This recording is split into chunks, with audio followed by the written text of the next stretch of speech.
Product of a binomial and a trinomial. So binomial, that means two terms, and then which is x plus 7. Trinomial, that is three terms, that is x squared plus 5x plus 6. So we will get the product of this one by using distributive property. So from the word distribute, it means we are going to distribute the terms in each of the following. First, we have x squared. We are going to distribute x squared dito sa binomial na x. So we have x squared times x. Next, x squared times 7. So that is plus x squared times 7. Next is 5x times x.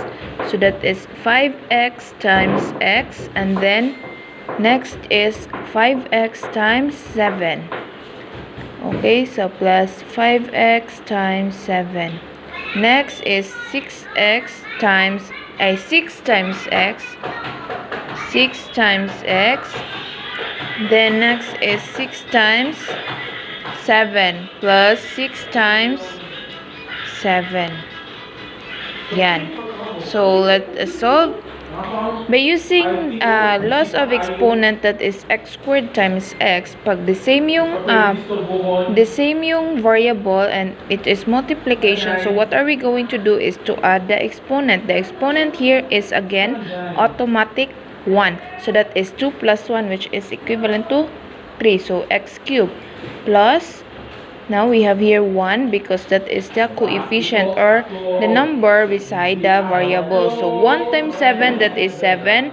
And then we are going to copy x squared.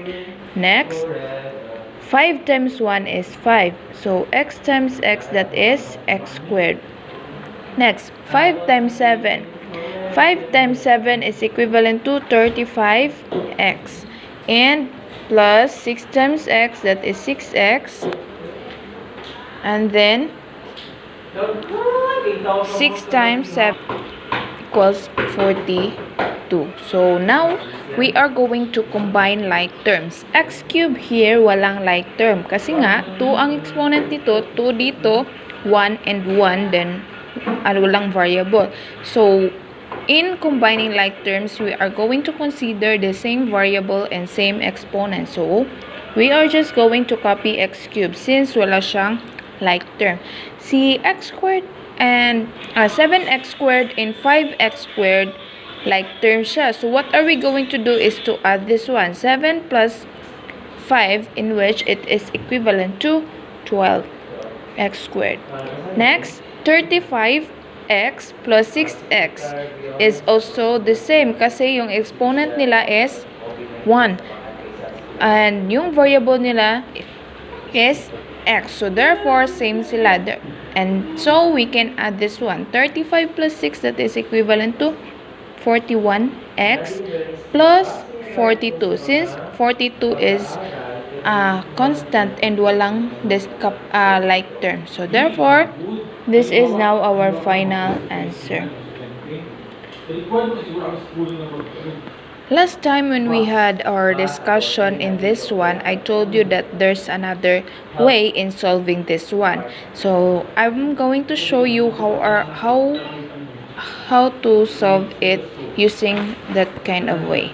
So we have x squared plus 5x plus 6 and then x plus 7. So it is like multiplying. So multiplyan siya ha. Multiply. So this is operation multiplication. So that is x times x squared, that is x cubed. X times 5x, that is 5x squared. Then x times 6, that is 6x. 7 times x squared, that is 7x squared. And then 7 times 5x, that is 35x. And then 6 times 7 or 7 times 6, that is 42. Now, solve natin. So, since walang like term si x cubed, so we are just going to bring down. Bring down x cubed, then 5 plus 7, that is 12x squared, plus 6 plus 35, that is 41x, then plus 42. So this is now our final answer. This is more easier ito if you know how to multiply this one. If you know how to multiply, mas easy ito. Just for my own opinion. Okay, let's proceed to another example. Our next example is 2x squared minus 9x plus 10 times x minus 3. So what are we going to do? Distributive property.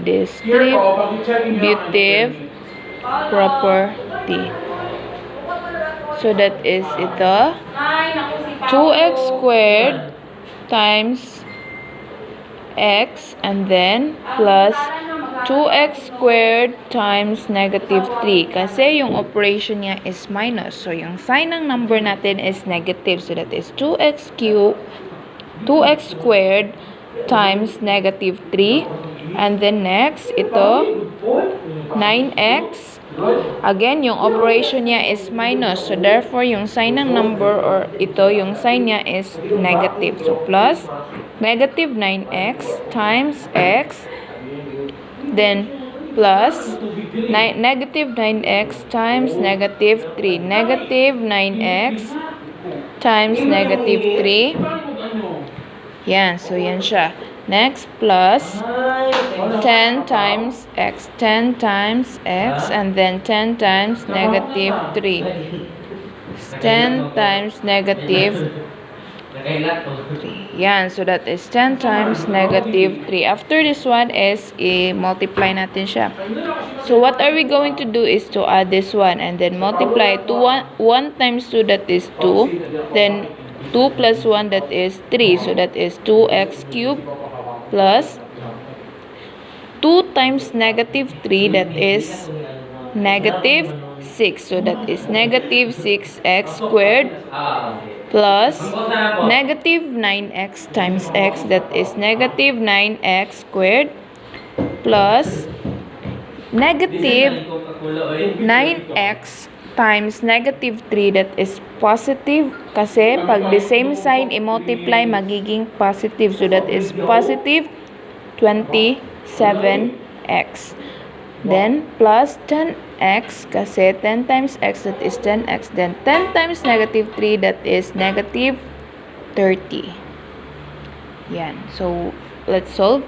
2x cubed, walang like term. 2x cubed, walang like term. So, copy natin siya. 2x cubed plus negative 6x squared plus negative 9x squared. The same sign. So, meaning to say we are going to add it, but the operation is minus. So therefore, this is not plus here, it is minus. So minus, i-add natin 9 plus 6, that is 15x squared. Then 27 plus 10, that is equivalent to 37x. And then since negative man yung yung sign niya, so therefore our operation here is minus. So that is minus 30. Now this is our answer. Yan. Okay, so that is now our answer. 2x cubed minus 15x squared plus 37x minus 30. How about if we are going to do like this? 2x squared minus 9x plus 10 and then x minus 3. So, 2x squared minus x is equivalent to 2x cubed minus kasi nga yung pag i-multiply natin yung positive and negative minus yung negative yung result. So, minus yung operation natin. So, that is 9x squared. Then, x times 10, that is 10x. And then, negative 3 times 2x squared, that is negative 6x squared. Then, negative 3 times negative 9x negative 3 times negative 9x, that is equivalent to positive 27x. Then negative 3 times 10, that is equivalent to negative 30. So, final answer natin is 2x cubed. Negative 9 times negative 6 is equivalent to negative 15x squared. Then 10 plus 27, that is 37x minus 30. So, this is now our final answer. 2x cubed minus 15x squared plus 37x minus 30. Yan. I hope you understand. Thank you.